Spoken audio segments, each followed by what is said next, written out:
이른바 경제민주화가 정치권의 새로운 화두로 떠오르고 있습니다. 민주통합당 등 야권은 물론이고 여당인 새누리당까지 여야 할 것 없이 연일 재벌그룹을 겨냥한 경제민주화를 외치고 있습니다. 시장경제 체제가 효율을 발휘하면서 사회의 안정을 갖다가 유지할 것인가 하는 이러한 측면에 역점을 둬서 경제민주화장을 갖다가 새롭게 1%대 99%의 사회구조를 혁파하기 위한 1% 부자 증세와 재벌개혁, 중소기업 살리기를 통한 일자리 창출. 국가는 경제주체 간의 조화를 통한 경제의 민주화를 위해 경제에 관한 규제와 조정을 할 수 있다는 그동안 사실상 사문화되다시피 했던 헌법 119조 2항의 실현에 여야가 경쟁적으로 나선 것입니다. 새누리당은 출자 종액제도 폐지에 따른 부작용 보완과 함께 중소기업 적합업종 지정, 일감 몰아주기 방지, 프랜차이즈 불공정 근절 등을 정책 과제로 검토하기로 했습니다. 국민들의 불만이 높아지면 질수록 이 대기업 집단들의 탐욕을 규제하기 위한 여러 가지 제도 또 조치들, 정책들이 나올 수밖에 없습니다.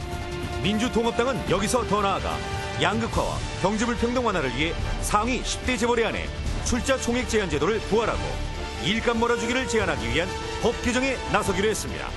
경제민주화 양극화 해소를 위해서 재벌개혁의 본격적인 행보를 시작합니다. 한국 경제의 독버섯이 되어버린 재벌의 독점, 독식, 독주의 삼독을 풀기 위한. 그러나 양극화와 경제력 집중에 대한 비난 여론을 의식해내놓은 여야 정치권의 대기업 관련 공약들은 오는 4월 총선을 염두에 두고 이른바 표퓰리즘, 즉 표를 얻기 위한 민심잡기로도 해석되고 있습니다. 오늘 100분 토론회는 이해운 새누리당 국회의원과 민주통합당 박영선 최고위원, 그리고 정규재 한국경제신문 논설실장과 홍종학 가천대 경제학과 교수 등 4명의 전문가 패널이 열띤 토론을 벌입니다. 네, 여러분, 그러면 바로 본격적인 토론에 들어가겠습니다. 먼저 첫 번째 발언의 기회는 바로 여야 정치인 그리고 여야 각 정당들이 이 재벌개혁이라는 화두, 즉 경제민주화라는 화두를 어떻게 큰 그림으로 그리고 있는지 먼저 그 설명을 좀 듣고요. 거기에 대해서 일단 패널들의 의견을 들어보고 그리고 난 다음에 헌법에 관한 이야기를 좀 해보겠습니다. 자, 먼저 지금은 이제 당 이름이 새누리당이에요. 한나라당이라는 이름이 워낙 오래 익숙해서 제가 고쳐 부르기가 저도 좀 낯선데 말이죠. 새누리당이 생각하고 있는 경제민주화, 어떤 큰 골격을 갖고 있습니까? 지금까지 보면 2008년 금융위기가 온 이후에 우리 경제가 다시 이제 그 위기를 극복했다고는 하지만 그 위기를 극복한 여러 가지 징후나 체감이 서민들과 그다음 근로자들, 중소기업에는 내려가지 않은 그런 어려운 상황이 계속되고 있습니다. 그럼 이런 상황을 극복하기 위해서 무엇을 해야 될 것이냐. 어떻게 보면 지금까지 대기업이 상당히 중소기업과의 하청이나 불공정 거래, 그다음에 또 하도급 관행 이런 데서 오는 여러 가지 문제들을 고치지 않고는 이런 어떻게 보면 성장의 과실이 대기업에만 거의 국한돼서 머물러 있는 이런 구조를 고치기가 어렵다라는 그런 어떤 현실의 깊은 성찰에 기초해서 이런 대기업에 대한 여러 가지 그 시장 경제에 있어서 문제가 생기는 부분들을 좀 풀어보자. 그래서 재벌 개혁도 포함해서 경제 민주화 전반을 좀 추진해 보겠다 이런 생각이라고 말씀드릴 수가 있겠습니다. 네. 말씀의 핵심을 제가 생각해 보니까 성장의 그 성과를 좀 나눠야 한다라는 네. 그 부분이 지금 그 중요한 점으로 들려오는데요.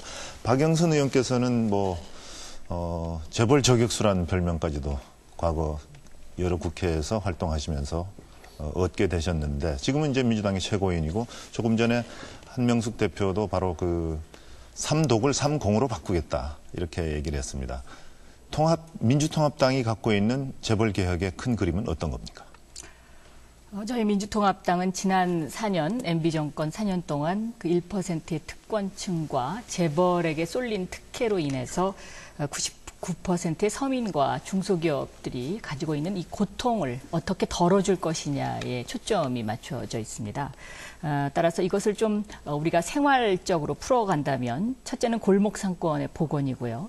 그리고 두 번째는 공정 과세의 문제입니다. 그러니까 예를 들면 법인세 같은 것을 낮춰줌으로 인해서 서민과 중소기업들이 더 많은 세금 부담을 안게 되는 문제, 그리고 공정 경쟁의 문제를 어떻게 풀어갈 것인가의 것이고요. 이 재벌 문제와 관련해서 좀 더 구체적으로 말씀드리면은 1%가 안 되는 주식을 가지고 전체의 그 재벌을 지배하는 소유와 지배 구조의 문제, 그리고 편법적 대물림의 문제, 또 편법적 일감 몰아주기를 통한 기회균등이 타파되는 문제 같은 이런 부분에 있어서 어떻게 우리 서민과 중소기업들이 보다 이 균형 잡힌 경제 구조 속에서 행복을 느낄 수 있느냐, 여기에 초점이 맞춰져 있다고 설명드릴 수 있습니다. 지금 박영선 의원 설명은 골목상권 복원의 문제, 공정과세 문제, 그리고 재벌의 개혁의 문제, 이 세 가지를 말씀하셨는데 사실 저희가 오늘 토론할 그러한 구체적인 의제들입니다. 그 상세하게 들어가기로 하고요. 정규재 논설실장께서는 두 당의 지금 그 경제 민주화에 대한 생각을 들어보셨는데 어떤 소회가 되십니까? 글쎄요, 이제 워낙 짧게 말씀하셨습니다만은 대개 요즘 신문에 보도되는 뭐 내용들은 저희들이 다 익히 알고 있죠. 근데 때마침 한나라당이 이름을 새누리로 바꿨다 그래요. 근데 민주당은 옛날 이름이 새천년 민주당이었잖아요. 그 새누리하고 새천년을 합치면 거의 지상천국이 될 것 같은데, 그래서 차라리 두 당이 합당해서 지상천국당을 만들면 어떤가 하는 생각이 듭니다. 마치 재벌을 희생양 삼거나 우리가 살아가는 데 따르는 여러 가지 경제 문제의 원인으로 지목해서 재벌 때문에 마치 모든 것이 잘 안 되는 것처럼 정치의 실패 또는 정부의 실패를 호도하고 있는 것이다, 이런 느낌이 들고요. 이런 것이죠. 우리가 아침에 태양이 떠올라오는 것을 보죠. 해가 떴다 이렇게 얘기합니다. 그러나 사실은 해가 뜬 것이 아니듯이 지구가 한 바퀴 돈 거죠. 사실은 해가 뜬 것이 아니듯이 마치 시장은 굉장한 갑과 을의 약육강식처럼 보이지만 사실은 그것이 굉장히 조화로운 체제라는 것을 이해하려면 약간의 절차들이 필요하죠. 그래서 지금 마치 아침에 해가 뜨는 것을 보고 지금도 여전히 태양이 움직였다라고 주장하는 것과 같은 전체적인 어떤 오류를 정치권에서 범하고 있지 않나 하는 그런 생각이 좀 듭니다.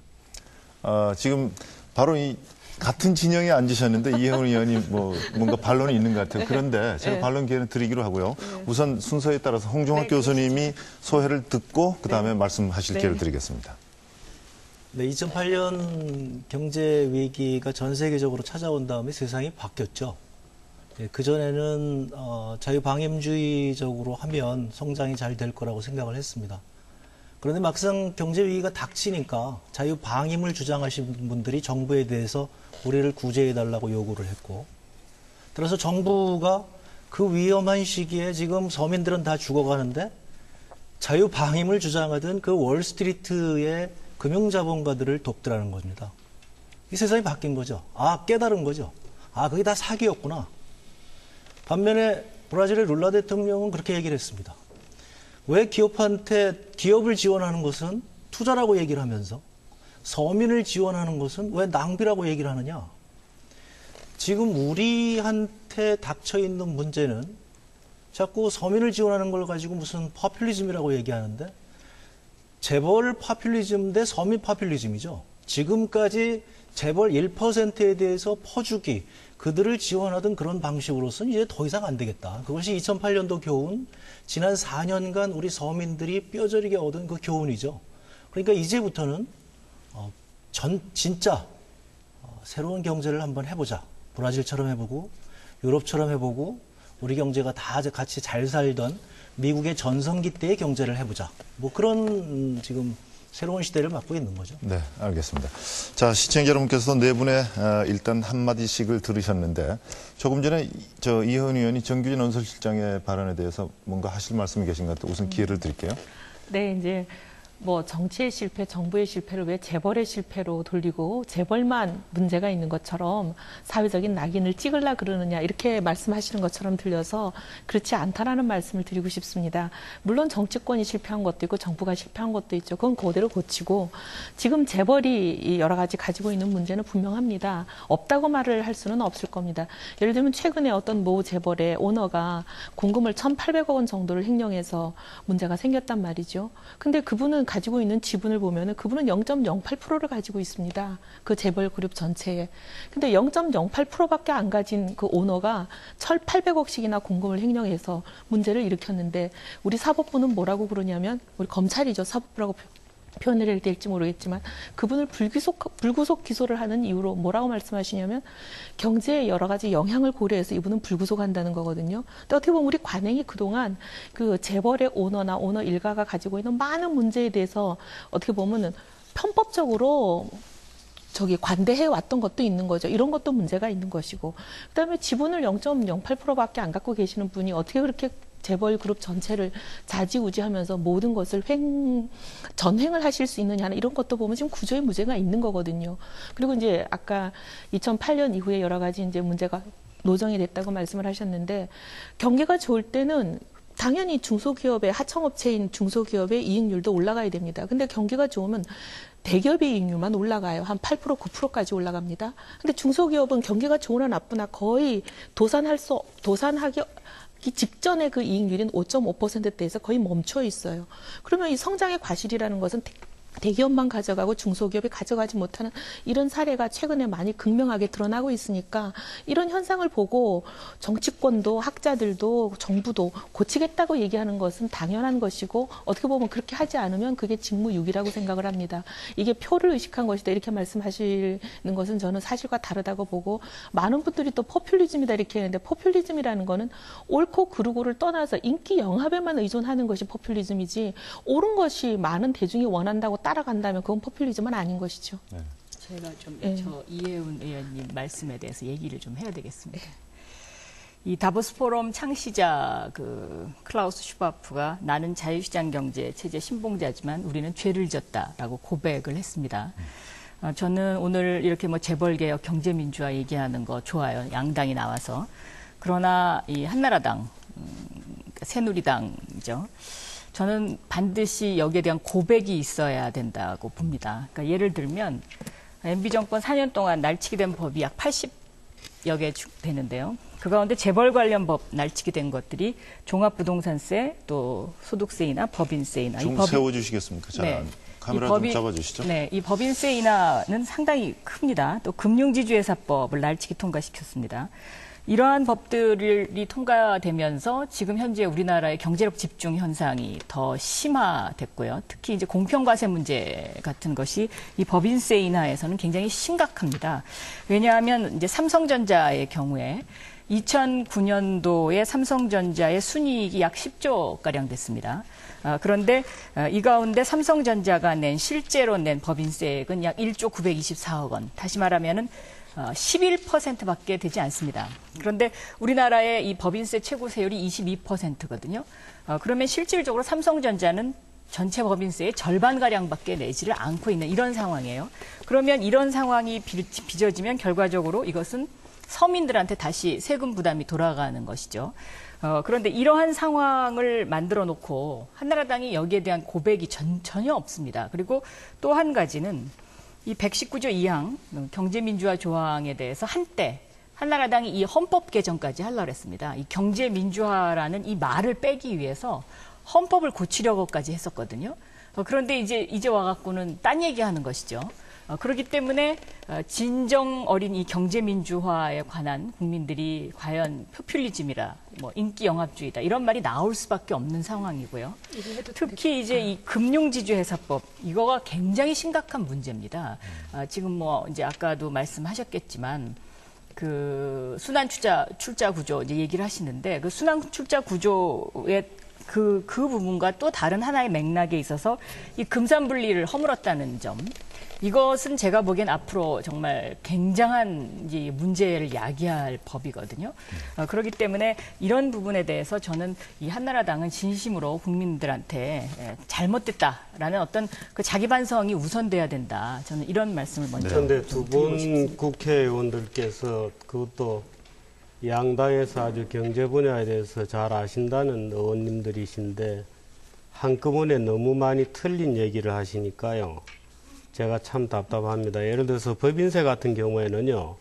우리나라 법인들이 전 세계 어느 나라보다 전체 세수에서 많은 세금을 내고 있습니다. 그렇지 않습니다. 네, OECD 국가 가운데요. OECD 국가 가운데 우리나라가 5번째로 법인세를 많이 내고요. 그렇지 않습니다. 예. 전체 세수에서 차지하는 비중으로 하면 그것도 일본 그렇지 다음으로 많이 냅니다. 그렇지 않습니다. 아니 네, 통계가 어디에 그 임시세액공제가 다 아니 있고요. 그 결과적으로 R&D 세율이 아니고요. 그렇지 않습니다. 세율이 아니고 실제로 낸 세수액을 얘기하는 그렇지 겁니다. 않습니다. 예, 그러니까 제가 그 통계를 다 한번 찾아보시면 나중에 좋겠고 말씀드리겠습니다. 이렇게 하시죠. 한 분이 말씀 다 끝나면 반론 기회를 드리겠습니다. 예를 들어서 금융지주회사 같은 법 같은 경우에도 지금 얘기하시는 순환출자 고리를 끊기 위해서 지주회사법을 만든 겁니다.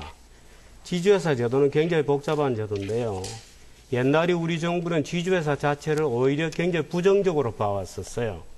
그래서 재벌의 지배구조가 굉장히 불투명하게 돌아갔던 겁니다. 그래서 최근 들어서는 오히려 지주회사를 만들어서 일목요연하게 투명하게 정리하자고 하는 것이 금융지주회사법이고요. 아까 이혜원 의원께서 재벌이 횡령을 했다 이렇게 얘기했는데요. 예를 들어서 문제가 된 그 기업의 횡령 비자금에 대해서는 여러 가지 논란들이 있을 수 있습니다. 여러 가지 논란들이 있을 수 있는데 그것은 한국만의 문제가 아니고 재벌의 문제가 아니고 어떤 범법 행위에 대한 문제입니다. 어떤 범법 행위에 대한 문제를 제도의 문제로서 접근하면 곤란하죠. 예를 들면 국회의원들도 어떤 문제 있는 국회의원들이 계시죠. 예를 들어서 민원인과 접촉해서 입법 얘기를 듣고 그게 로비인지 설명인지는 모르지만 돈을 받은 분들이 계시죠. 그렇다고 해서 모든 국회의원으로 하여금 그 국회의원에게 뇌물수수가 적용되면 될 것이지만 국회의원들이 민원인을 만나서 돈을 먹었다. 그럼 국회의원들은 아예 민원인을 만나지 말게 하자는 주장이거든요, 지금. 그냥 돈을 먹으면, 돈을 먹은 대로 처분을 하면 되는 겁니다. 그것은 불법행위이고요. 제도의 문제가 아니죠. 그래서 그런 것들을 하나하나씩 가닥을 타야 되는데, 그저 뭉뚱그려서 문제가 있는 모든 것을 뭉뚱그려서 아까처럼 아까 앞에 자막이 좀 나왔습니다마는 예를 들어서 민주당의 대표가 얘기하는 것처럼 재벌이 전부 독버섯이다. 그럼 독버섯일 것 같으면 뽑아서 없애버립시다. 뽑아서 없애버리고 외국으로 나가라 그러세요. 차라리 그게 낫지 않겠어요? 재벌이 그렇게 독버섯이고 독약이고 뭐 쥐약인지 도약인지 모르겠습니다만 그렇다면 아예 그 독버섯을 뽑아서 내보내버리자고요. 그럼 간단해지죠. 그 잠깐만 저도 좀 왜냐하면 저를 직접 공격을 하셨으니까 제가 먼저 좀 말씀드리고 싶습니다. 제가 틀린 얘기를 했다고 아주 자신 있게 말씀하셨는데 얘기 내용을 들어보니까 같이 판단의 문제를 얘기하시는 것 같습니다. 그리고 틀린 얘기를 한 건 없는 것 같습니다. 그리고 이제 지금 말씀하시는 게 재벌의 예를 들면 일부 총수가 누가 횡령을 하고 범법을 했는데 그 문제를 가지고 아예 재벌을 죽이자고 그런다. 이런 식으로 말씀을 하시는 거거든요. 저는 그런 얘기를 한 적이 없고 저는 재벌의 문제가 있기 때문에 이 재벌의 문제들을 고치자는 얘기를 한 겁니다.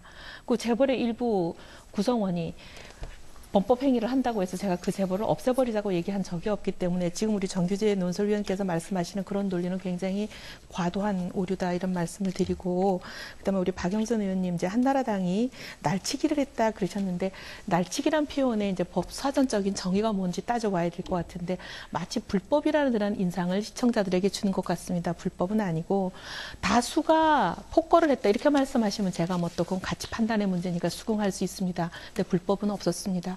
다수에 의해서 표결을 한 것이죠. 예. 자, 박영선 의원님께 반론의 기회를 드리겠는데 우선 그 법인세 세수 비중이 선진국에서 차지하고 있는 게 정규재 논설실장은 우리가 비교적 많은 편이라고 그랬고 아니라고 그랬는데 증거를 좀 서로 들이대면서 반박을 해주시죠. 아니 지금 그건 반박이 아니고요. 우리 박 의원님께서 말씀하신 것은 한국의 세율을 얘기하신 거고요. 제가 얘기 드는 것은 실제로 내는 세금이 차지하는 액수 얘기한 겁니다. 예를 들면 이거는 정부 자료거든요. OECD 자료인데 전체 GDP에서 차지하는 법인 세수 비중입니다. 예를 들어서 우리가 알고 있는 세금을 많이 낸다고 되어 있는 유럽 국가의 대부분은요, 개인세보다는 간접세가 많습니다. 예를 들어서 부가세 위주로 되어 있는 국가거든요. 그래서 개인소득세나 법인세 비중이 의외로 우리가 알고 있는 국가는 달리 낮아요.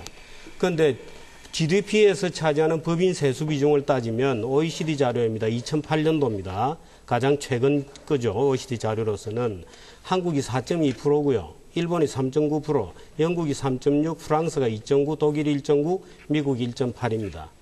예를 들어서 그 다음에 전체 세금액, GDP가 아니고 전체 세금액에서 차지하는 법인세 비중은 일본이 17%가 차지하고요. 우리나라가 15%, 미국이 11%, 프랑스, 독일, 스웨덴이 9, 6, 3%를 차지하는 순서로 돼 있죠. 알겠습니다. 이것은 정부에서 공식적으로 아마 국회도 보고가 돼 있을 겁니다. 자, 아까 그 내용으로 발언할 때 반박을 했거든요. 그렇죠. 그러니까 제가 얘기하는 관점하고 지금 저 논설위원께서 얘기하는 관점이 다른 거예요. 그러니까 다른 얘기를 하시는 거예요. 딴 얘기를 지금 하시는데. 근데 아까 말씀하실 때 반론을 그렇죠. 제기했어요. 세금을 적게 낸다고 왜냐하면 하시니까요. 제가 이제 예를 들었어요. 보통 우리나라 이제 그 법인들이 22%의 세금을 내는 줄 알아요, 국민들은. 그래서 뭐 세금이 많다라고 이제 그렇게 주장들을 하죠. 그런데 실질적으로 세금을 얼마 내느냐, 우리나라 10대 재벌 기업들이 법인세를 얼마 내느냐, 그러면 평균적으로는 17%를 냅니다. 그런데 이제 이 삼성전자 같은 경우에는 각종 특혜로 인한 감면액이 너무 큰 것입니다. 그러니까 예를 들면 2009년도에요. 이 명목 법인세액이 1조 9,545억 원이었는데 이 가운데 각종 특혜로 인한 감면액이 8,621억 원입니다. 그러니까 다시 말하면 전체 납부액의 79%를 도로 가져가는 겁니다. 그러니까 실질적으로 그 세금을 내는 비율은 11%밖에 되지 않는 것이죠. 그러니까 사실상 지금까지 어떻게 보면 국민들이 속아왔다고도 볼 수 있습니다. 왜냐하면 국회에서 각종 이 감면 세제 혜택과 관련된 법안을 통과시킵니다. 그리고 그 통과시킬 때는 중소기업들을 위해서 통과시키는 것처럼 정부가 포장을 합니다. 그런데 실질적으로 나중에 보면 다 대기업들이 특혜를 받습니다. 알겠습니다. 그래서 결과적으로는 중소기업에게는 혜택이 돌아가지 않았던 것이죠. 그래서 지금 이러한 이제 그 양극화 현상이 점점점 더 벌어지고 있는 것입니다. 지금 그렇게 말씀하시면 곤란하고요. 예를 들면 명목 세율이 있고 실제 세부담을 얼마나 하고 감면이 얼마나 되느냐는 것은 각 국가마다 공이 있는 제도입니다. 예를 들면 우리나라는 명목 세율이 예를 들어서 20%인데 감면은 다 합치고 나니까 실제 내는 건 10%밖에 안 된다 그러면 외국에는 그런 제도가 없느냐 하면 외국도 마찬가지거든요. 그래서 어느 나라나 명목 세율하고 실효 세율은 다른 문제입니다. 거죠. 지금 대기업보다 중소기업이 세금을 더 많이 낸다는 게 그거를 누가 중소기업의 세금을 더 냅니까? 지금 대기업이 삼성전자가 11%밖에 안 내고 있는데 중소기업이 그렇게 11% 내는 기업이 있습니까? 들어보세요. 1% 대기업이 아니 우길 걸 우기셔야지 그걸 중소기업 중에 어느 회사가 세금을 얼마나 내는지 갖고 아니 중소기업이 그럼 예를 들어서 200억, 300억 지금 이익 나는 회사가 삼성전자처럼 저렇게 수천억 나는 회사보다 더 낸다는 게 말이 됩니까? 어느 회사가 더 내고 있습니까? 아니 지금 여기 제 자료에 나오고 아니 있어요. 가지고 어느 회사 중소기업의 평균이 17%. 지금 제가 국세청 전화해서 물어봅시다. 자, 정기전 국세청 법인세과에 지금 전화를 해서 물어보자고. 어느 중소기업이 아니, 말이 되는 얘기라죠. 예를 들어서 아니 이거는 홍 교수님 잠깐만. 우리나라는요 특히나 발언을- 법인세 같은 경우에는 잠시만요. 이거만 1분만 할게요. 아니요, 지금 혼자 하셨기 때문에 잠시만 기다려 주십시오. 지금 초반에 이렇게 토론이 열기 있게 진행되는 건 뭐 얼마든지 저희는 다 진행해 드릴 수가 있는데 중요한 건 이제 여러 가지 의제를 다뤄야 되기 때문에 그리고 한 사람이 발언을 독점해서는 저는 곤란하다고 봅니다. 제가 아까 모두에 말씀드린 대로 바로 이러한 재벌 개혁이 시대의 화두로 지금 자리 잡고 있는데 그것의 이론적 근거 그리고 헌법적 근거가 바로 우리 헌법 119조 1항과 2항입니다. 자, 많은 평론가들, 경제 평론가들도 이 부분에 대해서 상충된 가치를 보여주고 있거든요. 1항은 기본적으로 자유민주주의, 시장경제의 자유를 강조한 부분이고요. 2항은 바로 경제가 독점되고 남용되는 것을 막아야 되기 때문에 경제 민주화라는 용어가 있다. 그래서 이 두 가지 가치가 사실은 우리에게 모두 필요하지만 더 우선 가치가 무엇이냐에 대해서 논객에 따라서 다른 의견을 내고 있습니다. 그래서 요 헌법의 119조 1항 2항에 대해서 우선 홍 교수님께서 말문을 좀 열어주시겠습니까? 네, 이제 지금까지 우리가 헌법을 못 보고 있었는데요. 사실상 우리 헌법은 굉장히 사회국가적인 성격이 굉장히 많다는 겁니다. 그래서 우리 이게 이제 처음 정부가 수립될 때부터 정부의 역할을 명확하게 규정을 해왔습니다. 그래서 노동자는 노동할 권리가 있다. 이것을 예를 들면 그 재활헌법을 만드신 유진호 박사 같은 경우에는 이것은 국가가 일자리를 만들어줘야 되는 것이다. 이렇게까지 얘기를 하고 있고요. 지금 우리 헌법에 중소기업을 보호 육성해야 된다 이렇게 돼 있습니다. 그다음에 서민들에 대해서 강력하게 지원을 해야 된다 이렇게 돼 있고요. 그러니까 바로 우리 헌법 정신 전체를 통틀어서 현재와 같이 우리 국가가 대기업을 지원을 해서 그걸 가지고 나중에 낙수 효과가 떨어져서 일반 서민한테 혜택이 돌아가게 하라. 이런 게 없는 거거든요. 그러니까 헌법 정신을 여태까지 지금 무너뜨리고 대신에 여태까지는 불균형 성장을 위해서 재벌들에게 몰아주고 그 재벌들이 몰아주게 되면 거기서 일자리가 생기고 그것으로서 이제 온 국민이 좋아지겠다. 이런 헌법하고 안 맞는 얘기들을 그리고 이제 여태까지는 그 신화에 지금 우리가 몰두되고 잘못 이제 빠져갖고 여기까지 온 것이죠. 그런데 지금 와서 보니까 2008년 이후로 그 신화도 거짓이고 헌법 정신에도 안 맞고 바로 119조 2항에 있는 것처럼 국가는 경제적 집중을 억제하고 그다음에 분배 정의를 위해서 노력해야만 된다. 이렇게 돼 있는 거거든요. 그러니까 그 헌법 정신에 맞게끔 이제 제자리를 찾아가고 있다. 이렇게 봐야 되는 거죠. 네.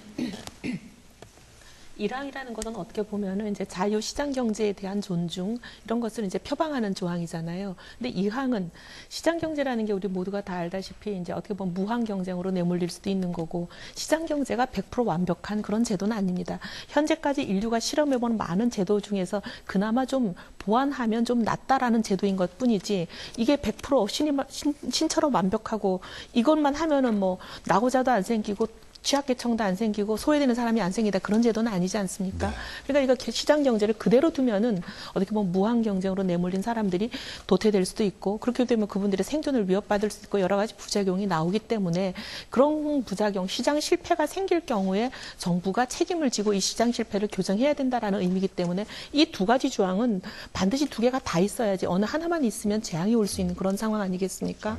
근데 아까 우리 박영선 의원님께서 한나라당이 뭐 이제 이 2항을 없애려는 개헌 시도를 한 적이 있다 그러셨는데 아마 한나라당 중에 일부 그런 사람이 있었을 겁니다. 근데 이제 한나라당만 해도 180명이 넘는 의원이 있다 보니까 그 안에 여러 가지 그 생각의 스펙트럼이 다양합니다. 그런 분도 계시지만 그게 이제 한나라당 전체의 당론이나 총의로 결정되지 않았다는 것은 다수가 그 문제에 대해서 동의하지 않았다는 뜻이라는 말씀을 드리고요. 그다음에 지금 이제 많은 분들이 이명박 정부 4년 내내 상당히 대기업에 대해서 이렇게 우호적이고 친화적인 그런 정책을 해놓고 왜 이제 와서 재별을 개혁하겠다 그러냐 총선 때 되니까 표 얻으려고 잠시 쇼하는 거 아니냐 이런 말씀을 아까도 누가 하셨는데 그렇다기보다는 저희 한나라당 안에도 이 다이내믹스가 있습니다. 4년 동안 이명박 정부 시절에 어떻게 보면 실세라고 불리고 결정권을 쥐고 있던 많은 분들은 이명박 대통령과 비슷한 생각을 하셨던 분들이고 근데 이제 상당히 또 다수가 그 반대하는 사람들이 있었지만 어떻게 보면 이명박 대통령께서 대통령이라는 그 지위 때문에 그 소수의 이렇게 말 소수라기보다는 반대하는 사람들의 의견이 정책으로 관철되지 못했던 면이 있는 거죠. 근데 이명박 대통령이 이제 어떻게 보면 지금 좀 많이 이렇게 힘이 좀 약해지셨다고 표현을 해야 되나요? 그러다 보니까 나머지 사람들이 지금 목소리가 더 터져 나오고 있는 이런 상황이라고 말씀을 드리고 싶습니다. 네. 지금 뭐 이혜훈 의원이 말씀을 잘 하셔 주셨는데 저는 4년 동안 이 법들이 날치기 됐을 때 그럼 과연 그분들이 왜 목소리를 안 내고 지금까지 가만히 조용히 있다가 이제 와서 힘 빠졌다 그래갖고 다시 목소리를 낸다? 저는 이거는 아니라고 생각합니다. 이제 예를 들면 박근혜 대표도요. 이 날치기 되는 법 통과됐을 때 조용하셨고 또 여기에 대해서 아마 찬성표를 던지셨을 겁니다. 그러면 그 찬성표 던진 거에 대한 분명한 자기 입장이 있어야 되고 또 자기 고백이 있어야 됩니다. 잘못됐다. 그리고 새로 다시 시작하겠다라든가 뭐 이 정도는 있어야지 그냥 분칠만 새로 싹 하고 얌전히 앉아 계시면 그거는 제가 보기엔 진정성이 없는 것이라고 보고요. 이 119조 이제 1항과 2항에 대해서 질문을 하셨는데 간단하게 설명하면 저는 이렇게 설명이 된다고 생각합니다. 민주주의가 평등의 가치를 기본적으로 이제 그 근간을 두고 있죠. 자본주의는 경쟁이라는 어떤 그 근간을 두고 있습니다. 이 두 개의 개념이 사실 충돌하는 것입니다. 그래서 민주적 자본주의를 어떻게 잘 해갈 것인가가 바로 헌법 119조 1항과 2항입니다. 그러니까 1항과 2항은 사실은 충돌하는 개념입니다. 그런데 여기서 중요한 것은 이 1항과 2항의 조화를 위해서 정부의 역할을 어느 정도의 규모와 범위에서 할 것인가라는 문제죠. 지금까지 한나라당은 작은 정부를 추구했습니다. 이 작은 정부라는 것은 자본주의의 경쟁의 원리를 더 많이 도입하겠다는 뜻입니다. 그리고 이 작은 정부의 원리에 지금 박근혜 대표도 같이 동조를 하고 있죠. 과거에 줄푸세 정책이 그랬고요. 이번에 아무리 강령을 고쳤다고 하지만 이 작은 정부를 강한 정부라고 바꿨 걸로 제가 기억을 하고 있는데 그것에 대한 명확한 설명이 없습니다. 따라서 제가 보기에는 이 119조 1항과 2항에 있어서의 정부의 역할의 규모를 선정하는 데 있어서 민주통합당은 정부의 역할이 지금보다는 커져야 되고 이 정부의 역할이 서민과 중소기업을 위해서 좀 더 많은 일을 해야 되겠다라는 것이 민주통합당의 경제민주화의 기본 원리다라고 설명을 드리겠습니다. 정규 실장님은 헌법 이 국회의원들이 양당에서 나와 계시니까 서로 상대당을 공격하시느라고 여념이 없으셔서. 저는 공격 안 했는데요. 그러십니까? 네. 아까 세금 얘기를 한마디 잠깐 언급을 하고 넘어가겠습니다. 우리나라 10,000개 기업 중에서 4개가 전체 법인세의 46%를 냅니다. 대기업들이 말하자면 10,000개 기업이 있으면 4개가, 그러니까 0.04%의 기업이 전체 세금, 법인세, 기업들이 내는 세수의 46.4%를 내고요. 0.17%가 64%를 내고요. 1.2%, 말하자면 100개 중에 1.2개의 기업이 전체 법인세수의 83%를 냅니다. 그러니까 아주 소수의 기업이 사실은 법인세 거의 대부분을 부담하고 있습니다. 그건 제가 수정을 드리고요. 헌법 119조 2항 같은 경우에는 이 국회의원 하시는 분들께서 법을 해석을 이런 식으로 하시면 곤란한데요. 헌법은 그 헌법 조항이 지정하거나 지시하는 각 법률 조항들이 또 있습니다. 밑에 하위 법률 조항들이. 그래서 하위 법률 시행령이 있고 해서 헌법 체계를 이루게 되는 건데 헌법 119조 2항의 소위 경제민주화 조항이 난데없이 그동안에 다 잠들고 있다가 지금 일어난 것처럼 얘기를 하시는데요. 그렇지 않습니다. 지금 우리나라 공정거래위원회라든지 소비자보호원이라든지 만들어져서 예를 들어서 시장에 여러 가지 불공정한 거래에 개입한다든지 하는 것들이 다 그 법조항에 기반하고 있는 거예요. 그래서 이미 작동이 되고 있는 겁니다. 그런데 난데없이 그게 없었던 것처럼 만들어 와서 반기업 캠페인하고 대기업이라는 것을 마치 우리가 이렇게 고단하게 살기 어려운 것이 전부 저자들 때문이라고 희생양을 만들어 놓는데 그것을 위해서 갑자기 119조 2항이 어디 잠들어 있다 무슨 깨워놓은 만고의 무슨 도깨비 방망이처럼 지금 들고 나오면 곤란하죠. 자, 정 실장, 잠들어 있다고 얘기하면 잠깐만요. 네, 정 실장 사실을 오도하시는 건 좀 삼가해 주셨으면 좋겠어요. 우리가 지금 재벌 개혁을 갖고 이야기를 하고 있는데 헌법의 119조 1항과 2항이 서로 상충하는 가치가 있을 수 있기 때문에 우리 국민들에게 이것이 왜 이런가를 한번 논의를 해보고 넘어가자는 거지. 지금 갑자기 2항을 들고 나와서 모든 사람들이 재벌 개혁 얘기한다. 이렇게 얘기하는 사람은 없어요. 상충되지 않습니다. 기본적으로 상충되지 않고요. 그게 상충되지 않는다니까요. 그러면요, 이렇게 합시다. 제가 우리가 지금 시간이... 아니 난데없이 나온 정치권에서 난데없이 경제민주화 조항 119조 2항 특위 만들고 했잖아요. 아니, 여러 가지 관련 법들이 있잖아요. 민주통합당에서 만든 것이고요. 자, 알겠습니다. 지금 이게 나머지요. 난데없는 게 아니고 아니 그러니까 집권 초기에는 이 제가 볼 때는 조항을 없애자고 그러니까 한나라당이 굉장히 그랬었습니다. 한나라당, 새누리당인지 민주당인지 제 눈에는 요즘 하는 거 보면 똑같습니다. 그러니까 합당을 하시든지 하시는 게 좋을 것 같아요. 자, 이렇게 하겠습니다. 지금 그 이렇게 바로 정치권을 재벌 쏟아갖고 개혁이, 비난만 한다고 자, 이 일이 해결되는 의원 건 잠깐만요. 아니에요. 재벌 개혁이 화두이기 때문에. 자, 그렇다면 여러분들께서 느끼는 재벌, 무엇이 문제길래 이렇게 개혁을 해야 된다고 생각하시는지 각자 한 분씩 말씀하실 기회를 드리겠습니다. 가장 큰 문제가 뭐라고 보시는지 우선적인 가치부터. 네, 홍 교수님부터 시작할까요? 네, 지금 이제 정 의원님이 말씀하셨어요. 그 일부 기업이 법인세를 다 내고 있습니다. 왜 이렇게 됐을까요? 일부 기업이 이익을 다 내니까 그렇죠. 그러니까 우선 그걸 인정하시는 거죠. 네. 그러면 그러니까 일부 기업이 바로 그렇게 모든 부와 소득을 다 독점하고 있기 때문에 나머지 사람들은 지금 다 적자고 다 그냥 지금 뭐 적자 인생인데 무슨 세금을 냅니까? 어떻게? 아니, 누가 적자를 봐요? 바로 이것이 미국에서도 1929년 대공황 이전에 바로 지금 말씀하신 그와 같은 상황이 벌어진 이후에 대공황이 발생했고 그 소득 분배 악화가 계속 악화되어서 2008년도까지 오니까 그다음에 2008년도 세계 경제 대위기가 온 겁니다. 바로 지금 말씀하시는 그 현상이 한국에서도 위기를 가져올 굉장히 중요한 단초가 된다. 지금 재벌이 다 가져가고 그러니까 중소기업이 다 적자 나고 있고 그다음에 서민들은 다 골목상권까지 다 뺏겨서 저러고 있고 그러니까 서민들이 할 수 있는 게 뭡니까? 그러니까 계속 빚을 얻는 거죠. 그러면 이 재벌들이 공정한 시장 경제 내에서 그 제대로 경쟁을 해서 저렇게 돈을 많이 벌었느냐? 그러면 저희가 뭐 인정할 수 있는 것이죠. 문제 중에 핵심은 뭐냐면 지금 정부가 저 재벌에 대해서 막대한 지원을 해주고 있다는 겁니다. 예를 들면 현 정부 들어서 지금까지 부자 감세 그다음에 저 법인세 감세 해가지고 특히 대기업한테 돌아가는 걸 거의 100조 원을 주었습니다. 그럼 100조 원이라고 하는 돈이라고 하면 이게 100조 원이면 어떻게 되냐면 이 2천만 원짜리 월급쟁이를 50만 명을 우리가 500만 명을 우리가 고용할 수 있는 그런 정도의 엄청난 지금 돈을 저기다 준 거예요. 그리고 나서 우리는 고용이 안 되니까 재벌한테 가서 고용 좀 해달라. 또 뭘 해달라. 이런 방식이거든요. 알겠습니다. 그러니까 이것이 이제 잘못된 거죠. 자, 알겠습니다. 첫 번째 재벌의 문제를 바로 경제력 집중으로 지금 표현하셨는데 정기재 의원이 하신 말씀 계세요? 세금 혜택 받아가지고 하나도 안 내고 중소기업에 다 낸다고 그러시더니 재벌 세금 많이 낸다 그러니까 이제는 돈을 많이 버니까 내는 게 당연하다 그러시면 어떡해요. 그리고 알겠습니다. 중소기업하고 중소기업은 다 굶어 죽는다고 얘기하셨는데요. 그렇지 않습니다. 최근에 중소기업 영업이익률이요.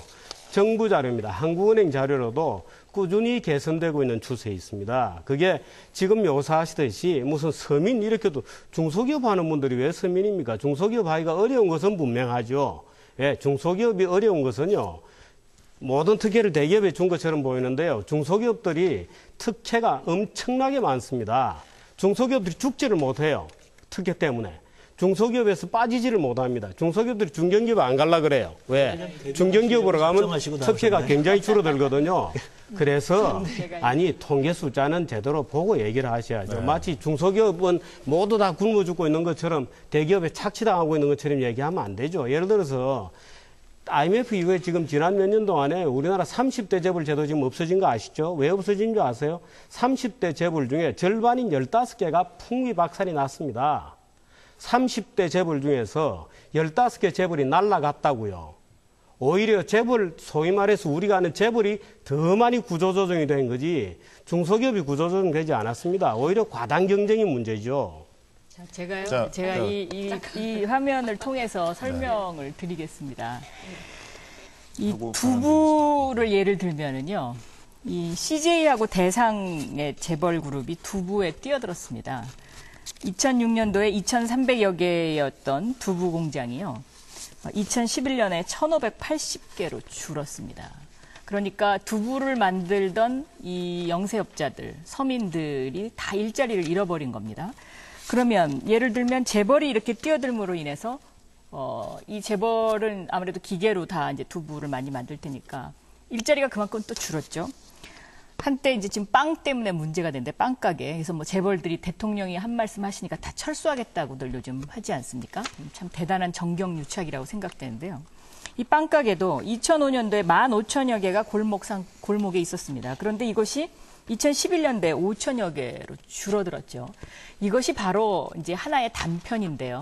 우리나라 재벌들이 얼마나 그 문어발을 뛰어넘는 지네발 확장에서 경제력 집중 현상을 가져왔는가의 문제입니다. 그래서 모두들 지금 못 살겠다고 아우성이고 일자리가 없다고 아우성입니다. 바로 그래서 뭐 월가에서도 시위가 나는 것이고요. 우리나라에서도 이제 점점 더 심해지지 않습니까? 오죽하면 점령하라라는 것이 2012년에 화두가 됐겠습니까? 네. 네. 이혜원 의원. 그 두 얘기 제가 먼저 얘기할까요? 아니요, 잠깐만요. 뭐 분에게 발언을 좀 한 기회를 번씩 주시죠. 돌아가면서 할 수 있도록 예, 하시죠. 예. 네. 아까 우리 홍 박사님하고 우리 박영선 의원님 그리고 우리 정기재 논술위원 사이에 법인세 가지고 논란이 많은데 아까부터 제가 이 말씀을 드리고 싶었어요. 양쪽이 틀린 얘기는 아니고 서로 다른 면을 보고 있습니다. 왜냐하면 저쪽에서는 세율이 다른 나라에 비해서 낮지 않느냐라고 얘기하시는 것이고 이쪽에서는 우리나라 대기업이 전체 GDP 중에서 내는 세수가 대기업이 많이 재벌이 내고 있다 이 얘기인데 이거는 사실은 그래요. 이익을 많이 내니까 세금을 많이 내는 건 지금 당연해요.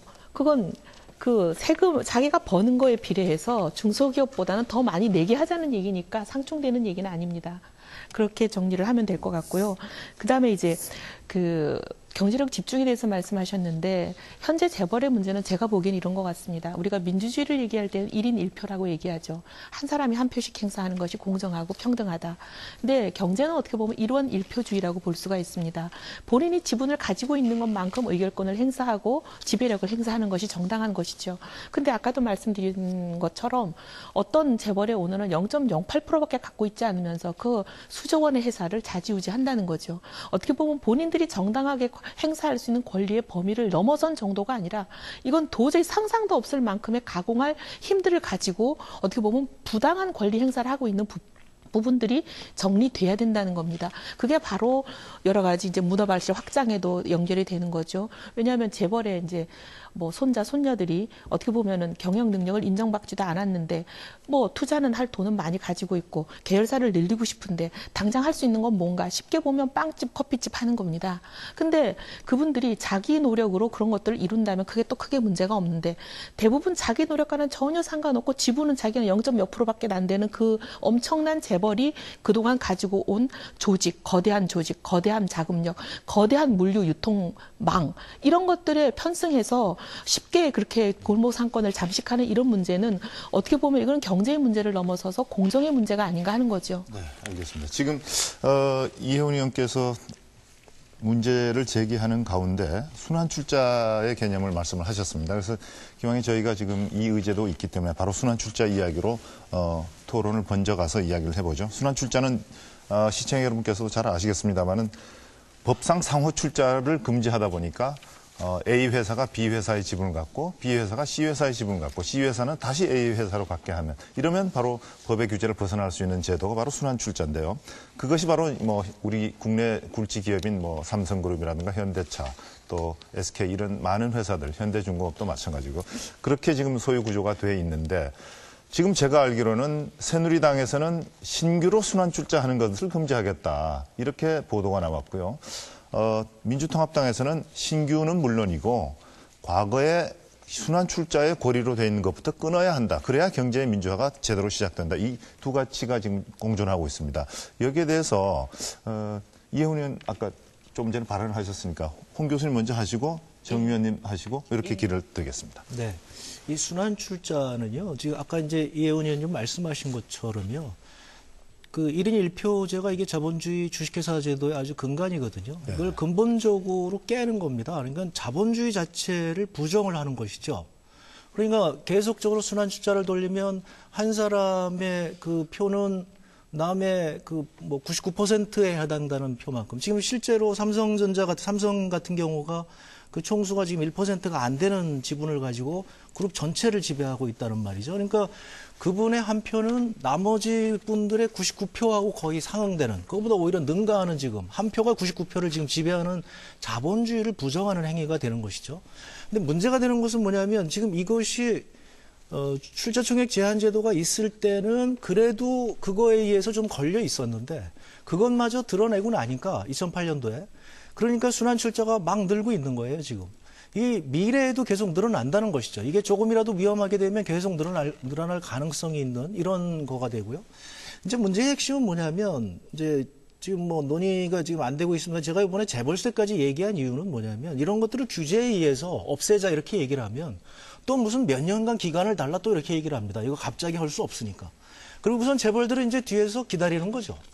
그럼 여태까지 이렇게 분위기가 그렇게 왔으니까. 그러니까 재벌들에게 그런 순환 출자가 있을 때 거기에 대한 상응한 비용을 부과하도록 어떤 세금을 부과하는 것이 좋겠다. 이것이 사실은 미국에서 재벌을 해체한 굉장히 중요한 수단이었습니다. 자, 조금 전에 그런 재벌세, 정도의 얘기가 네, 필요한 거죠. 알겠습니다. 재벌세를 말씀하셨는데 재벌세 이야기로 가기 전에 개념을 우선 짚어야 되거든요. 그런데 우선 출자 총액 제한 제도까지 말씀을 하시고 그래가지고 세 가지 지금 관련된 그 가치가 혼재하기 때문에 시청자 여러분께서도 좀 헷갈릴 것 같은데 우선은 순환 출자부터 먼저 얘기를 하고 정리를 하겠습니다. 자. 근데 지금 오늘 아마 토론 시간이 짧고 워낙 많은 주제를 하다 보니까 그런 현상이 빚어지겠습니다만은 사실과 다른 얘기를 막 떠들어 놓고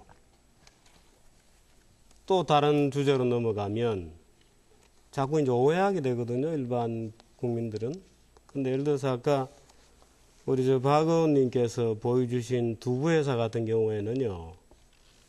그 통계, 그 숫자 자체는 근데 그 통계가 좀 잘못된 통계입니다. 왜 그러냐 하면 2006년도에 통계가 바뀌어가지고요. 그전에는 5인 이상 사업자로 통계를 낸 숫자입니다. 처음에 말씀하신 2,300개가 CJ가 들어오고 나서 1,580개로 줄었다 되어 있는데 2,300개는 5인 이상으로 통계를 낸 거고 그 다음에 최근에 뭐 1,000몇 개로 줄었다고 하는 그 통계는 10인 이상 사업자입니다. 그러니까 실제로 그 기준이 다른 기준을 갖다 지금 두 개 숫자를 붙여놓은 거죠. 그래서 그런 점들이 이게 두부 조합에서 아마 이걸 냈을 텐데요. 그래서 잘못 낸 거로 이미 지적이 되었던 겁니다. 근데 그게 안 고쳐지고 한번 나온 잘못된 자료가 계속 돌고 있는 거고요.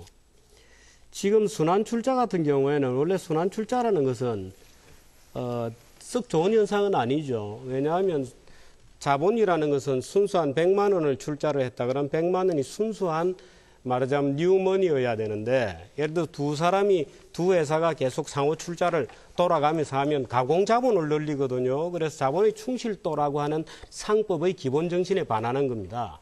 그래서 순환 출자는 좋지 않은 거예요. 그런데 상호 출자는 지금 우리 법에서 전면 금지되어 있고 그러니까 편법으로 말하자면 A, B, C, D, E, E가 다시 A에 출자하는 형태로 가공의 자본을 만들어낸다. 이렇게 이제 이론적으로 보는 겁니다. 그래서 순환 출자도 금지해야 된다. 이렇게 되어 있는 건데요. 지금 우리나라 예를 들어 지금 삼성 얘기를 하셨는데 이건 회장이 일주를 가지고 이런 1표가 자본주의 주식회사의 기본인데 일주를 가지고 99명을 이길 수 있다 하는데 예를 들어서 워렌 버핏 같은 경우는 일주 1표는 아니죠. 워렌 버핏 같은 경우는 한 주를 가지고 120개의 의결권을 행사하니까요. 그 나라마다 제도들이 굉장히 복잡합니다. 근데 어떻든 삼성이 순환 출자가 된 것은요. 삼성이 허위의 가공 자본을 만들어내기 위해서 그렇게 해서 만들어진 게 아닙니다. 아까 처음에 제가 지주회사 제도가 금지되어 있었기 때문에 그동안에는 우리나라 관변의 관료들이 전부 지주회사는 아주 나쁜 거로 봤어요. 요즘 오히려 지주회사를 장려하죠. 투명하다고. 근데 그동안 굉장히 나쁜 거 봤습니다. 그래서 지주회사를 금지시켰죠. 그래서 기업들이 출자가 굉장히 복잡해졌고 그 다음 예를 들어 삼성 같은 경우는 전자가 카드에 출자고 카드가 에버랜드 출자고 에버랜드가 생명에 출자고 생명이 전자에 출자해서 순환 구조가 형성이 되어 있는데 전자가 카드에 출자한 거나 그 카드가 에버랜드에 출자하게 된 것은요. 중앙일보 재벌 언론 하지 마라 그래서 내보낼 때 억지로 만들어진 겁니다. 전자가 카드에 출자한 것은요. 지난 카드 대란 때 정부가 시켜서 한 겁니다. 말하자면 삼성전자는 본인이 순환 출자를 할 의도가 전혀 없었어요. 그런데 정부가 여러 가지 이유로 주식 빨리 처분해라 하면서 하다가 만들어져 버린 겁니다. 말하자면 의도 전체가 그렇게 계속 얘기를 하세요. 지금 공정위 자료에 지금 8개가 있습니다. 예를 들면 순환 출자가 8개가 있어요. 삼성이 공정위에서 발표한 자료입니다. 어떻게 이렇게 이 사이에 기업들이 굉장히 많죠, 물론. 아니 그러니까 고리가 순환된 게 8개라고요. 그러니까 8개 순환 고리가 있는데 지금 그게 말이 되는 얘기를 하세요. 큰 거를 이렇게 요약을 한 거죠. 뭘 큰 걸 요약해서 8개가 고리가 있다니까요, 순환 출자가. 사회자께서요, 너무 그런데요. 지나치게 그 사실이 아닌 걸 사실인 것처럼 오늘 개변하시기를 말씀하시는 거는 작정하셨습니까? 3대1로 지금 토론하다 보니까. 자, 이렇게 하겠습니다. 그 순환출자 아니, 이야기가. 자, 삼성이 그러면 제가 기본적으로 질문을. 가공자본을 만들어내기 위해서 순환출자를 한 게 아니라는 건 인정하시죠? 아니죠. 가공자본을 만들기 위해서 8개나 만들었다니까요. 순환출자를. 이것도 예전에 없던 걸 지금 최근에.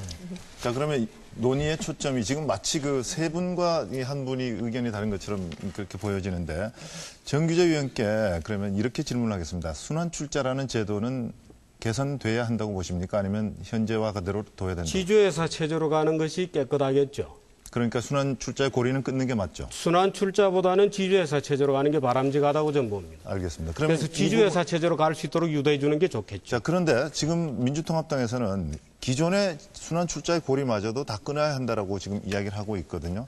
그렇게 하기 위해서는 기존의 어떤 기득권이랄까 갖춰져 있는 그 지분의 관계를 어떻게 정부의 명령으로 다 정리할 수 있을 것인가, 자본주의 시장경제 원칙에서 그 부분이 충돌할 것 같은데 박영선 의원은 어떤 대답을 하시겠습니까? 단계적으로 순환출자의 고리를 끊어주는 게 맞다고 보고 있는 것이죠. 어떤 방법으로 끊을 수 있죠? 그러니까 이제 지금 말씀하셨던 지주회사 체제로 가면 되는데요.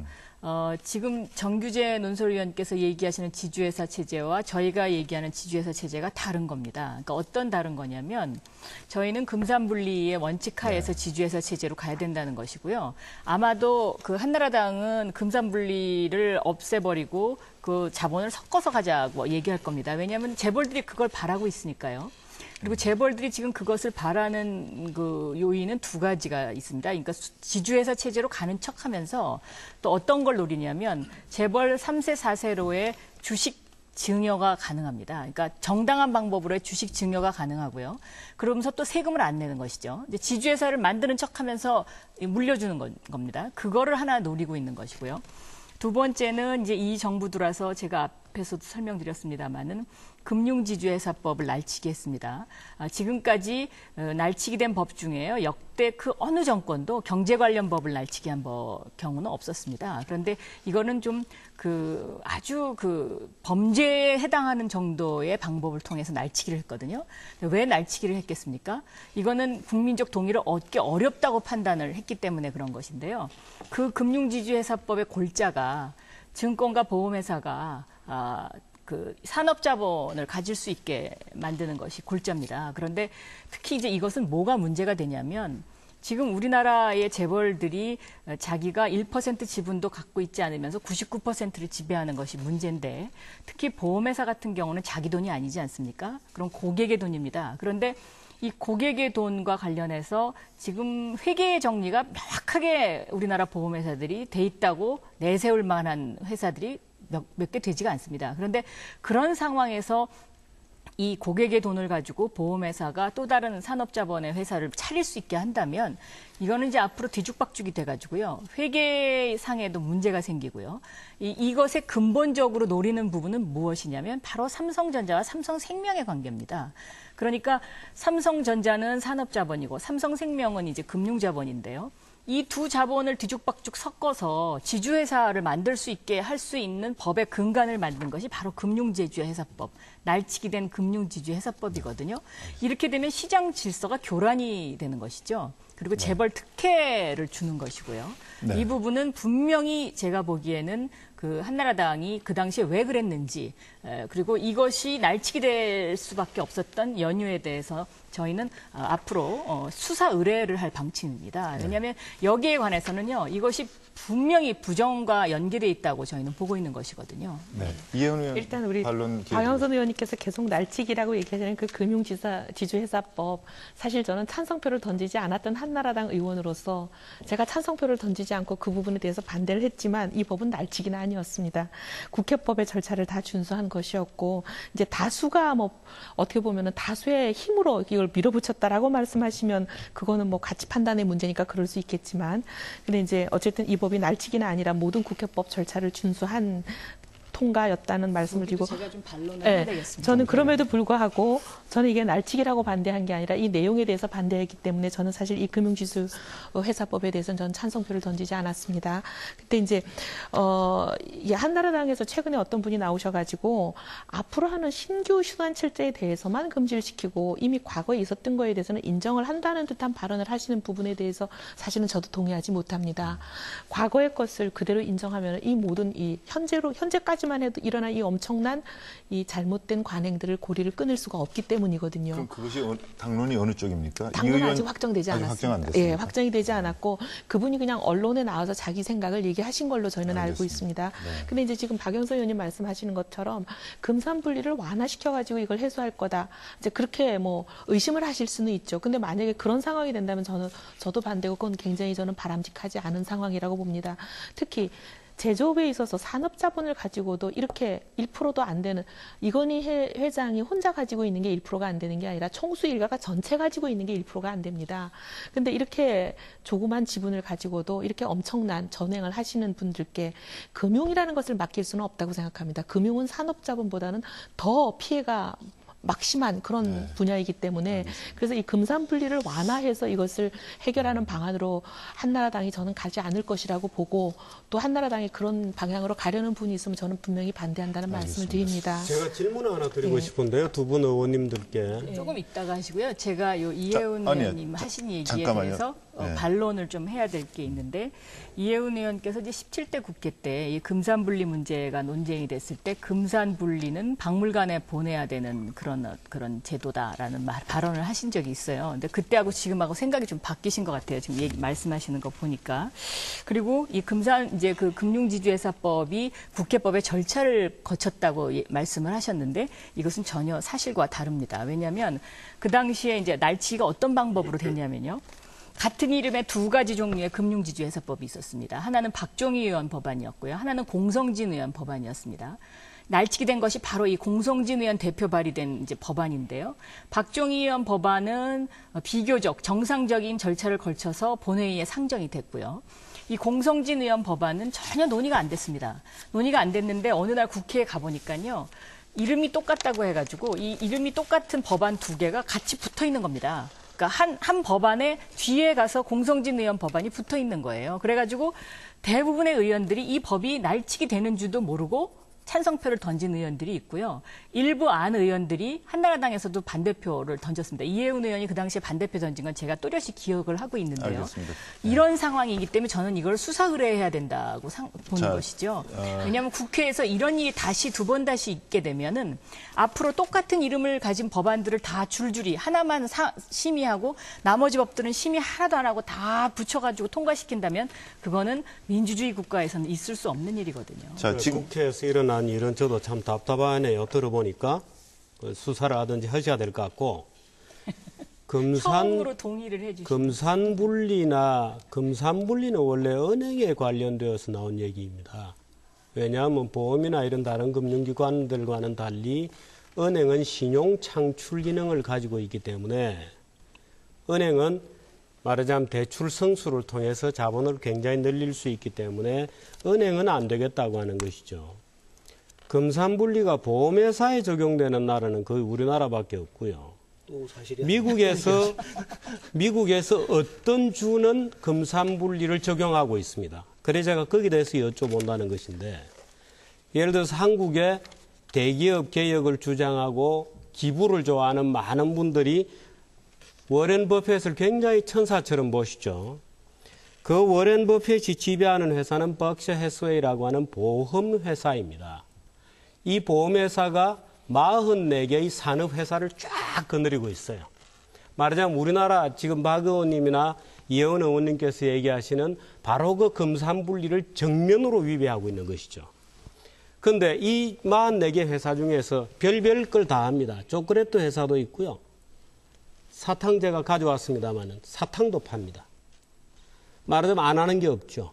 뭐 별별 걸 다 해요. 자, 이런 현상에 대해서 어떻게 보시는지. 예를 들어서 벅셔 해스웨이는 그 워렌 버핏이 벅셔 해스웨이를 통해서 44개 산업지주회사를 초콜릿 회사까지 지배하고 있는 이 현상에 대해서도 반대하시는지. 한번 얘기를 듣고 싶습니다. 그게 지금 또 계속 사실이 아닌 얘기를 하시니까 지금 어떤 사실이 뭐가 사실이 아니에요? 그 미국의 경우에 보험회사가 그렇게 하기 위해서는 엄청난 규제를 받아야 되는 겁니다. 물론이죠. 그러니까 한국처럼 이렇게 하지를 않아요. 아니요, 그러니까 우리나라 보험에서도 무척 규제를 받죠. 아니요, 그러니까 지금 그 얘기를 그렇게 같이 아니 들어가시면 안 되고요. 우리나라 제가 기업은 오늘 다르고 외국 기업은 어떻게 다르다고 근거 없이 주장하세요? 아니 그 얘기한 게 지금 증거 없이 아까 얘기한 거 제가 그러면 반론 드릴게요. 아니 법시에서 아까 얘기해 얘기한 보세요. 거 제가 반론 드릴게요. 우리나라 산업 전체의 평균 실효 법인세율이 17%입니다.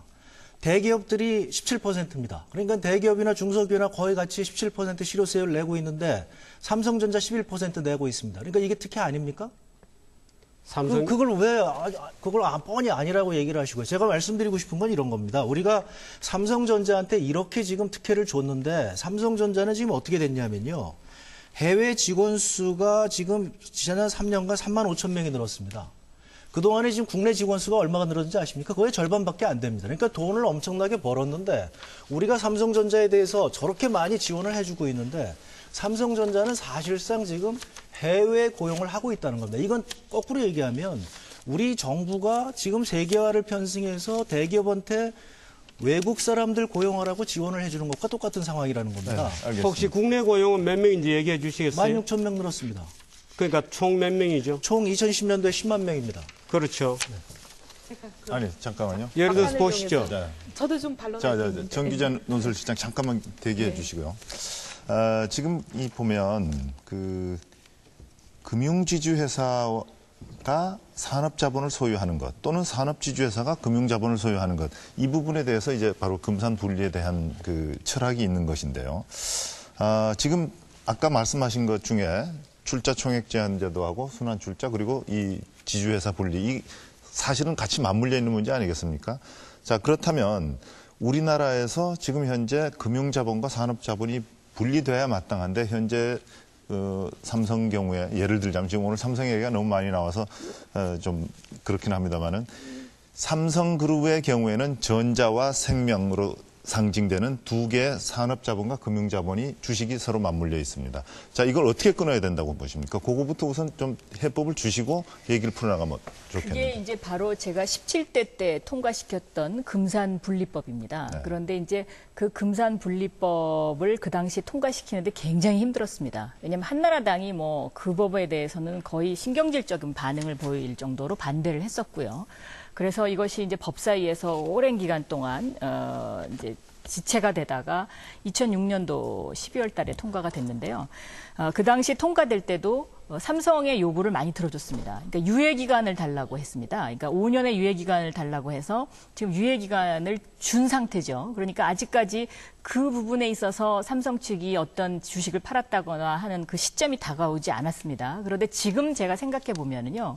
그 유예기간이라는 것 자체도 정권이 바뀔 것에 대비해서 시간 계산을 다 한 것이더라고요. 왜냐하면 금융지주회사법을 날치기 통과시키는 순간 제가 그걸 깨달았습니다. 그러니까 금융지주회사법은 이 보험회사가 산업자본을 가질 수 있기 때문에요. 이 금융지주회사법과 17대 국회 때 제가 통과시켰던 금산분리법이 어느 시점에 가면 이게 충돌을 하게 됩니다. 그럼 이 충돌할 때 어떻게 할 것이냐. 이제 그 당시 그것이 이제 다음 정권에서 해결해야 되는 부분인데요. 저는 여기서 이제 이해운 의원한테 이 금융지주회사법을 저는 원래대로 되돌려야 된다고 생각하고 있습니다. 여기에 찬성하실 수 있는지 저는 그 부분을 찬성합니다. 그렇기 네. 때문에 이번에 이제 18대 국회에 와서 자꾸 날치기라 주장하시는 그 법 통과 때 제가 찬성하지 않았던 건데요. 근데 의원님 이런 게 있습니다. 이게 이제 우리 국회에서 보면은 어떤 원안이 법이 심의를 거쳐서 올라와요. 근데 이 굉장히 방대한 법 중에 일부를 수정하고 싶은 사람들이 30인 이상 모여서 서명을 하면 다른 거는 다 그대로 하고 요것만 바꿀 수 있는 수정한 제도가 있습니다. 근데 어떻게 보면 이제 한나라당이 그 제도를 좀 악용했다고 말씀하시면 그건 뭐 제가 받아들일 수 있어요. 같이 판단의 문제니까. 근데 이제 불법이라고 얘기하시는 거는 좀 받아들이기 어렵고 어쨌든 뭐 시청자들이 판단하실 거라고 보고 어떤 법을 이제 이용하면은 있는 겁니다. 근데 이제 지금 말씀하신 대로 저는 아까 참 이것도 좀 설명을 드려야 되겠는데 박물관에나 보내야 된다 그렇게 제가 얘기한 적이 있다 그렇게 말씀을 하셨는데 그런 말을 한 취지는 그거였습니다. 있습니다. 아까 우리 정규재 논설위원도 말씀하시는 것처럼 우리가 금산분리라고 얘기하는 제도가 다른 나라하고는 좀 다른 면이 있습니다. 우리는 뭐 은행뿐만이 아니라 카드, 보험 모든 게 다 뭉뚱그려져 가지고 굉장히 다른 나라의 금산분리 제도와는 다르게 지금 현행되어 있는데 이걸 항상 이렇게 일면적으로 비교하다 보니까 좀 다른 면이 많습니다. 오해가 되는 부분도 많고. 그래서 저는 우리나라의 이 제도가 굉장히 다른 나라하고 다르다라는 취지로 한 말이라는 것을 말씀을 드리고요. 어쨌든 저는 그럼에도 그렇고 그래서 저는 지금 말씀하신 대로 금융지주회사가 금융자본을 가질 수 있도록 하는 거, 보험이라는 분야에 국한해서라도 그렇게 하는 부분에 대해서는 저는 굉장히 심도 있고 신중하게 가야 된다 이렇게 생각하는 사람입니다. 예, 알겠습니다. 지금 금산분리가 왜 생겼는지를 제가 설명을 잠깐 드릴게요. 시간이 이거는 아셔야 되는데요. 짧게 해주세요, 그럼. 예를 들어서 내가 은행입니다. 거래장 한 사람밖에 없어요. 예를 들어서 우리 홍 교수가 기업이라고 보고 내게 예금을 맡겼잖아요. 내가 홍 교수라고 하는 기업으로부터 받은 예금을 가지고 그 기업을 사버리는 겁니다. 그렇게 하지 못한다는 거죠, 기본적으로. 그런데 이런 기능을 하는 거는 은행밖에 없습니다. 예를 들어서 보험이라든지 기타 회사들은 본질적으로 신용 창출 기능이 없기 때문에 이런 금산분리 규정은 적용이 안 되는 거예요, 기본적으로. 그래서 그 보험회사의 자산 건전성을 위해서 그나마 우리가 할 수는 있죠. 그럼 국가가 결정하면 됩니다. 결정하면 되는데 미국 같은 나라에서 가지고 있는 금산분리 규정을 미국에는 은행이라고 되어 있어요. 그런데 그것이 우리나라에 오면서 금융이라는 이름으로 바뀌다 보니까 지금까지 혼란과 착각을 불러일으킨 겁니다.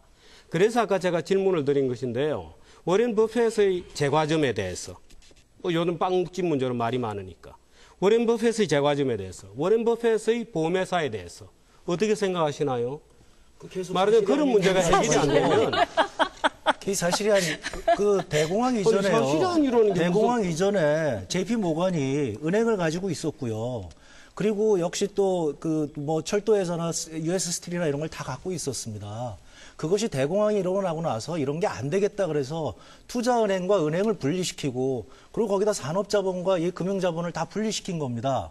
그것을 1980년 이후에 완화시켰죠. 그 결과가 뭡니까? 그 결과가 2008년도 경제위기 아닙니까? 투자은행하고 다시 은행들하고 이렇게 함으로 인해가지고. 그거는요. 그러니까 다시 지금 금산분리라든가 이런 그 보험회사라든가 여기와 산업자본을 분리시키는 게 좋겠다. 지금 가장 위험한 보험회사 지난번에 그 문제됐던 게 보험회사 아닙니까? 그러니까 2008년도에. 자꾸 지금 주변 얘기를 가지고 마치 그게 지금 언어를 자꾸 헷갈리게 쓰고 있는데요. 그 사실이 산업은행하고 투자은행을 분리한 것은요. 우리나라 말로 표현하면 증권하고 은행하고 분리한 겁니다. 아니 그거하고는 좀 개념이 다르죠. 네. 아니, 투자은행의 본질은 투자은행의 증권회사는 아니죠. 투자은행의 본질은요. 네.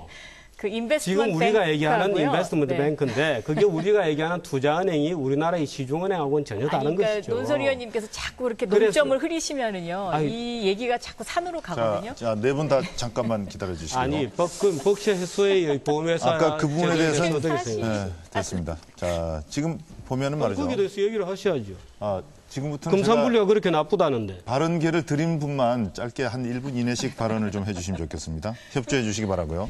아까 말씀 중에 재벌세라는 용어, 제가 이게 사실은 더 토론을 해야지 마땅한데 가닥이 잡히지 않기 때문에 재벌세까지 이야기하고 결론을 한마디씩 발언할 기회를 드리는 걸로 토론을 매듭 지어야 되겠습니다. 근데 재벌세라는 것은 지금 그 민주통합당이나 진보 세력에서는 이른바 업무와 무관한 계열사에서 얻어들이는 배당 이익에 대해서는 세금을 내야 된다. 이것이 재벌세의 핵심이죠? 아닙니다. 그거 아닙니까? 진보당에서 그렇게 얘기하는 거고요. 네. 저희가 얘기하는 거는 미국의 루즈벨트 대통령이 미국의 재벌을 깰 때의 재벌세는요. 바로 그 배당에 대해서 업무하고 관계없이 이게 이제 삼성처럼 그룹처럼 이렇게 여러 단계에 걸쳐서 배당을 하게 되면 아주 조그만 액수만 배당에 대해서 세금을 하더라도 여러 단계 거치는 기업일수록 손해를 보게 돼 있거든요. 네. 그러니까 전반적으로 그 층을 줄이게 되는 효과가 있습니다. 그래서 진보당하고는 얘기가 좀 다릅니다. 그럼 형평성의 원리상 개인이 주식 지분을 많이 갖고 있어서 주식 가치가 올라가서도 돈을 벌 수 있고 또 배당을 받아서도 이득이 생길 수 있지 않습니까? 거기에 대해서 똑같이 그럼 세금을 내게 해야 되는 거 아닌가요? 그러니까 이게 일부러 이중과세를 하는 겁니다. 루즈벨트 대통령이 미국 재벌을 어떻게 해체할 것이냐 고민을 굉장히 많이 했습니다. 그런데 지금 문제는 뭐냐면 아까 얘기한 그 모든 대책들이 규제들이 재벌들이 콧방귀를 낍니다. 왜냐하면 그 규제가 실제 실효성을 갖기에는 3년, 4년이 걸리거든요. 그러니까 그때쯤은 또 정권 바뀌겠지, 또 국회 바뀌겠지. 그러니까 이제 바로 그런 문제 때문에 실효성이 있는 이런 세금으로 재벌을 해체해야 된다 해서 미국이 성공을 한 거죠. 네. 지금 재벌세에 대해서 한나라당, 새누리당은 어떤 입장입니까? 새누리당의 공식적인 입장은 없고요. 제 개인적인 사견밖에 없는데 말씀드려도 되나요? 네, 짧게. 저는 어쨌든 순환 출자를 상당히 해소하는 어떻게 보면은 상당히 실효성 있는 방안 중에 하나로 그걸 지금 말씀하시는 제안을 원안 그대로 받아들이는 게 문제가 있다면은 좀 검토해볼 필요는 있다고 생각합니다. 지금 순환 출자는 그런 어떻게 보면은 굉장히 과격한 방법이 아니고는 도저히 기존의 이 출자 구조는 깨기가 어려운 상황입니다. 말씀하신 대로 시간 벌기만 하거든요. 지금 상당히 기사거리를 말씀하셨어요. 그 새누리당의 어쨌든 공식 당론은 아니라고 하시지만 상당히 이제 경제 관련 브레인으로 계시는 분이 재벌세를 검토할 수 있다 이런 발언을 하셨는데 박영선 의원 말씀해 주시죠. 그 재벌세가 왜 필요하냐면요. 이 순환 출자라는 것 자체가 가공자본에 의해서 만들어진 거잖아요. 가공자본이라는 거는 돈이 실제로 없는데 돈이 있는 것처럼 해가지고 막 지배를 하는 겁니다. 그럼 이 가공자본에 대해서는 전 세금을 물려야 된다고 보는 것이죠. 그러니까 이 가공자본의 세금을 물리는 방법이 저는 순환출자의 고리를 단계적으로 끊을 수 있는 하나의 이제 안이 될 수 있다고 보고요. 아까 이제 그 정규재 논설위원께서 두부 제가 예를 들었더니 그게 5인이 아니라 10인으로 했을 때는 아니다라고 하셨는데 이게 10인을 기준으로 해도 줄었습니다. 그러니까 다시 말하면 지금 골목 상권에서 못 살겠다, 아우성을 치는 이유는 지금 중소기업을 하시는 분이나 영세상인들이나 서민들은 꽃으로 맞아도 아프다는 것이죠. 근데 그 아픔을 우리가 함께 느낄 수 있어야 되는데 그것이 이게 아니다 계속 그러시면 저는 오히려 더 국민들의 분노를 자극하지 않을까 하는 그런 생각을 합니다. 정규재 위원께 재벌세에 대해서 의견을 말씀하실 기회를 드리겠습니다. 다른 얘기하면 안 되죠? 우선 그 얘기부터 먼저 하시고. 재벌 세금은 기본적으로 저는 국가가 결정해서 매기면 매기는 거죠. 세금은 원래 국가가 강제적으로 무조건적으로 반대급부 없이 매기는 겁니다. 그래서 우리가 그것을 일컬어서 공권력의 핵심이다 이렇게 부르는 것인데 국가가 예를 들어서 국회에서 정해서 세금을 매기겠다 그러면 그게 재벌세가 되었건 어떤 이름이 되었건 매길 수 있습니다. 그런데 하나 조심해야 될 것은 만일에 재벌세 요점은 지금 가공자본 이렇게 얘기하셨습니다마는 계열사로부터 올리는 배당금 수익에 대해서 추가적으로 세금을 또 매긴다는 것이거든요. 만일에 그렇게 될 경우에 우리가 앞으로 재벌들로부터 활발한 투자를 기대하기는 어려울 것이다 하는 것은 각오를 해야 됩니다. 그러니까 하나의 목적을 달성하기 위해서 무언가를 한다. 오케이, 그건 국가가 결정하면 할 수 있는 거죠. 그런데 그 결과가 어떻게 될 것인지에 대해서는 우리가 좀 알고 선택하는 게 좋겠다. 이런 생각입니다. 자, 저희가 이제 그 예정된 방송 시간이 약 2분 정도밖에 남지 않았는데요. 네 분께 30초씩 오늘 토론 소회도 좋고요. 꼭 이것만은 관철됐으면 좋겠다. 또는 상대에 대한 비판도 좋고요. 한 말씀씩 하실 기회를 드리겠습니다. 먼저 홍 교수님부터 시작하실까요? 네, 국민들의 70%가 지금 한미 FTA를 반대를 하고 있습니다. 그런데 현 정부가 그것을 지금 비준을 하려고 합니다. 그 이유 중에 하나는 뭐냐면 재벌 개혁을 막기 위해서입니다. 이건 무슨 얘기냐면 한국의 자본과 지금 해외 자본이 결탁해서 한국의 서민들과 노동자에 대해서 지금 압박을 가하는 것이죠. 그들의 자유로운 세상에 대해서 우리가 더 이상 규제할 수 없도록 하는 그와 같은 방식을 지금 추진해 온 겁니다. 네, 30초 됐습니다. 네.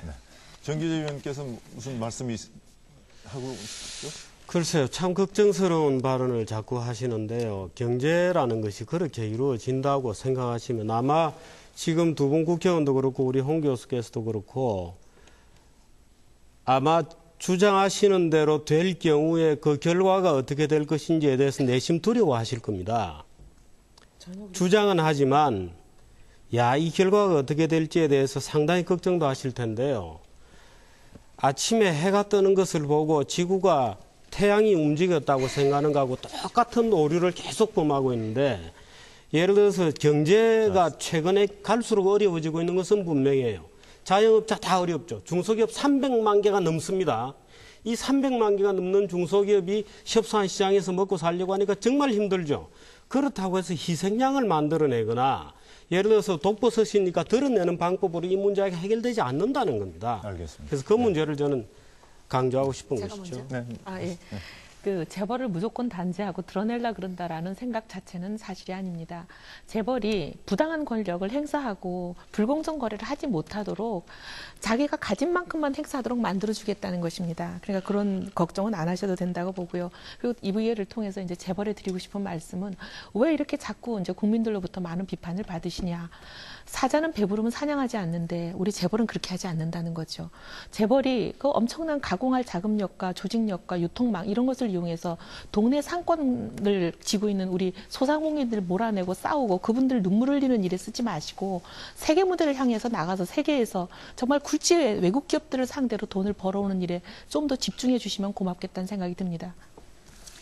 네, 저희 민주통합당의 이제 재벌 정책은 이 99% 서민과 중소기업들이 느끼는 분노를 어떻게 그 화합된 에너지의 힘으로 만들어내느냐에 초점이 맞춰져 있습니다. 그래서 재벌을 못 살게 굴겠다는 것이 아니고요. 예를 들면 카드 수수료만 해도 재벌들은 1% 내지만 우리 골목 상권의 어려운 영세상인들은 4% 이상의 그 카드 수수료를 내고 있습니다. 이런 부분들을 바로 겠다는 것입니다. 따라서 지금 이런 어떤 우리 골목상권이 느끼는 그 아픔, 이 아픔을 우리가 함께 공유하지 않으면 우리 대한민국이 선진국으로 같이 갈 수 없다. 그러니까 함께 잘 살고 함께 행복한 나라를 만들자라는 그런 데 초점이 맞춰져 있다는 것을 끝으로 말씀드립니다. 네, 네 분 오늘 열띤 토론 참가해 주셔서 감사하고요. 시청자 여러분께서는 오늘 토론 어떻게 지켜보셨습니까? 정치의 독재는 많은 사람들의 희생과 또 민주화를 요구하는 시위 이런 걸 통해서 이제 개혁이 되고 민주화로 바꿔질 수 있죠. 경제 독재 이것은 어느 한 경제 주체가 독점, 독식 이렇게 할 때 생겨나는 것이죠. 그렇다면 경제 독재는 어떻게 고칠 수 있을까요?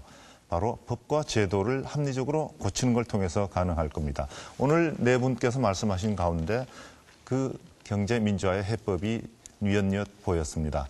다소 보완점이 서로에게 있을 걸로 알고 있고요. 앞으로 지혜롭게 국회에서 이런 문제들을 좀 협의해서 경제도 이제 좀 민주화되는 그런 시대를 우리가 맞기를 기대하면서 오늘 토론을 마무리하겠습니다. 함께해 주신 여러분 대단히 고맙습니다.